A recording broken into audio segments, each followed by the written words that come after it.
നമസ്കാരം. ഞാൻ സോബി ജോർജ് കലാഭവൻ. കുറേ കാലമായി ബാലഭാസ്കറിൻ്റെ കേസുമായിട്ട് അപ്ഡേഷനൊന്നും ഇല്ലായിരുന്നു. അപ്പോൾ ഇന്നലെ യോഗനാഥ് എന്ന് പറയുന്ന ഒരു ഓൺലൈൻ ചാനലിലൊരു വാർത്ത വന്നിരുന്നു, പലരും കണ്ടിട്ടുണ്ടാവും. അർജുനെ അറസ്റ്റ് ചെയ്തു. അതായത് ബാലഭവൻ്റെ വണ്ടി ഡ്രൈവറായിരുന്നു, അപകട സമയത്തെ ഡ്രൈവറായിരുന്നു എന്ന് പറയപ്പെടുന്ന അർജുനെ അറസ്റ്റ് ചെയ്തിട്ടുണ്ട്. ഒരു സ്വർണത്തിൻ്റെ എന്തോ ഡിസ്പ്യൂട്ടായി ബന്ധപ്പെട്ടിട്ട്.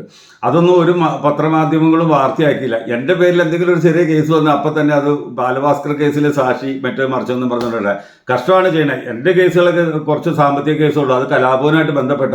അത് പറയുമ്പോൾ എപ്പോഴും ഞാൻ പറഞ്ഞിട്ടുണ്ട് 1987 പോലുള്ള കലാഭവൻ്റെ വിദേശ പര്യടനങ്ങൾ അന്വേഷിക്കുക, അപ്പോൾ എൻ്റെ കേസ് എന്നാന്ന് മനസ്സിലാവും. അത് അവിടെ കിട്ടും, അതിപ്പോൾ നമ്മൾ പറയേണ്ട കാര്യമില്ല.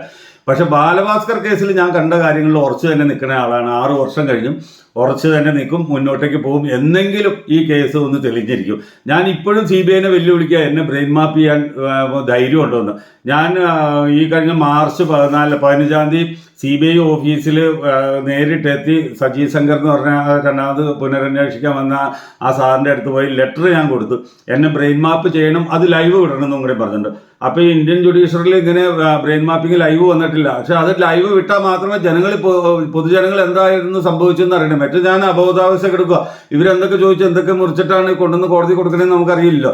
ഇപ്പോഴും ഞാൻ CBIനെ വെല്ലുവിളിക്കാം, നിങ്ങൾക്ക് ചങ്കൂറ്റം ഉണ്ടോ എന്നെ ഈ ബാലഭാസ്കർ കേസിലൊന്ന് ബ്രെയിൻ മാപ്പ് ചെയ്യാനായിട്ട്? അങ്ങനെ ബ്രെയിൻ മാപ്പ് ചെയ്യുമ്പോൾ എൻ്റെയും കുറേ പ്രശ്നങ്ങൾ തീർന്നു വെക്കുന്നു.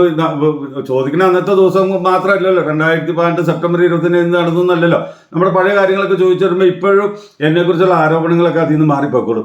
ഉറപ്പായിട്ടും ബാലുവിൻ്റേത് അപകടമരണമല്ല, ഇന്ത്യ കണ്ട ആസൂത്രിതമായ കൊലപാതകമായിരുന്നു എന്ന് തെളിഞ്ഞിരിക്കും. കാരണം ഇത്രയും തെളിവ് കിട്ടിയിട്ടും ഒരു മാധ്യമങ്ങളും അതിനെ പൊക്കിക്കൊണ്ടുവരാൻ നിന്നില്ല. അർജുൻ്റെ കാര്യത്തിൽ ഒരു മാധ്യമം റിപ്പോർട്ട് ചെയ്തതായിട്ട് കാണല്ലോ. കുറേ പേരെ അറസ്റ്റ് ചെയ്തു എന്നുള്ളതല്ലാണ്ട് മാധ്യമങ്ങൾ എന്തിനാണ് ഇങ്ങനെ ഒരു സൈഡ് പിടിച്ച് നിൽക്കണേന്ന് അറിയാൻ പാടില്ല. എന്നെ ആക്രമിക്കാനാണ് നിങ്ങൾക്കൊക്കെ ഒത്തിരി ശുഷ്കാന്തി കാണിക്കേണ്ടത്. അതൊന്നും എന്നെ സംബന്ധിച്ച് പ്രശ്നമൊന്നുമില്ല, എനിക്ക് നമ്മൾ പ്രശ്നമില്ല. അങ്ങനെയാണ് എന്ത് ഞാൻ NIAക്ക് കേന്ദ്ര ഏജൻസിക്ക് കൊടുത്ത ഒരു കൃത്യമായിട്ടുള്ളൊരു ഇൻഫർമേഷൻ കാരണം 2 മാസം മുമ്പ് കാശ്മീരിൽ 300ഓളം പേര് മരണപ്പെടേണ്ടായിരുന്നു. അത് 6 പേരിലേക്കായി ചുരുക്കാൻ എന്നെക്കൊണ്ട് കഴിഞ്ഞു, എൻ്റെ ഇൻഫർമേഷൻ കാരണം.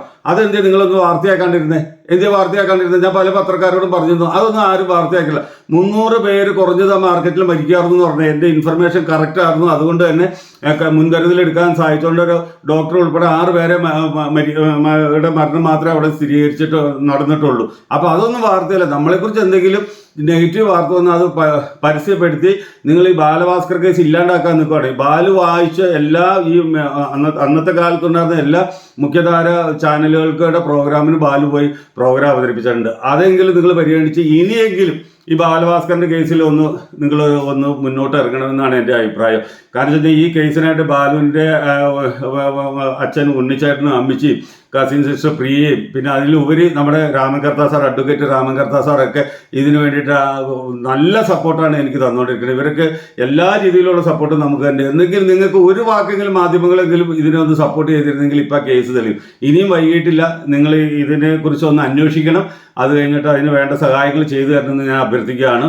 ഒരു കാരണവശാലും എന്നെ ഇനിയും പിടിച്ച് ജയിലിലിട്ടാലും എനിക്ക് കുഴപ്പമൊന്നുമില്ല. ഞാൻ കണ്ട കാര്യങ്ങളിൽ നിന്ന് ഞാൻ പിന്നോട്ടേക്ക് പോവില്ല, ഉറച്ചു തന്നെ ആയിരിക്കും. എന്നെങ്കിലും ബാലുവിൻ്റെ കേസിനൊരു മോചനം ഉണ്ടാവും എന്ന് ഞാൻ ഉറപ്പായിട്ടും വിശ്വസിക്കുകയാണ്. അപ്പോൾ നമുക്ക് ഈ കേസ് അട്ടിമറിക്കാൻ ശ്രമിച്ചൊരു ഇസ്രായേൽ സ്ത്രീയൊക്കെ ഉണ്ട്, അവരുടെ ഇപ്പോഴത്തെ സ്റ്റാറ്റസും നിലപാടൊക്കെ നിങ്ങൾ നോക്കുക. അവരൊക്കെ എങ്ങനെയാണ് ഇത്ര ഉയർച്ചയിലേക്ക് ഇത്ര സമ്പന്നയായെന്നൊക്കെ നിങ്ങളൊന്ന് പരിശോധിക്കണം.